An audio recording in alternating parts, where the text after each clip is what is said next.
I look down on the side of the road and I see this Yu-Gi-Oh card. See, I had passed it the first time. And I pick up this Yu-Gi-Oh card, and the first thing that's going through my mind is, oh, I wonder how much that's worth, because they're collectible. I'm like, I'm gonna sell that thing.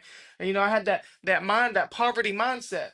And so I go to pick it up and I go to read it, and this is what it says. It says, righteous justice, righteous justice. And when I seen this, it was like a revelation moment. God is real. So I sit down on the side of the road. I'm hearing this voice in my head, but like I'm out of my body almost. And I sit there and I have my sack of weed and my cigarettes, my dip and my vape, and all my problems.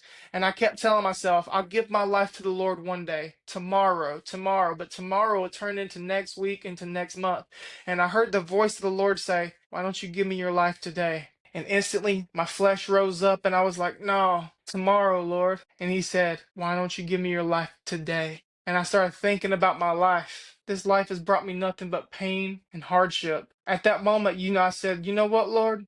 I'm done. I surrender. And all I could smell was something dead in the woods. I was surrounded by trees with a road, and I heard the life I was living was death. I knew that the life I was living was death. But then I looked, and then the sun creeped out behind a tree, and he said, but through the sun is life. And while this is happening, I'm crying and I'm telling Jesus, I need you. But as I'm crying, I feel from my stomach outward, I'm being baptized in the Holy Ghost as I'm crying. I'm being sealed by the Spirit of God. And I'm just like, I can't believe God is real. He filled me with His Spirit. I repented, y'all. I repented. I said, Lord, I'm done with this. I don't want this no more. I did much more than say, forgive me. I said, I'm done. I'm done with this life. I got saved on the side of the road. I was one of those on the wayside. But God, He kept me.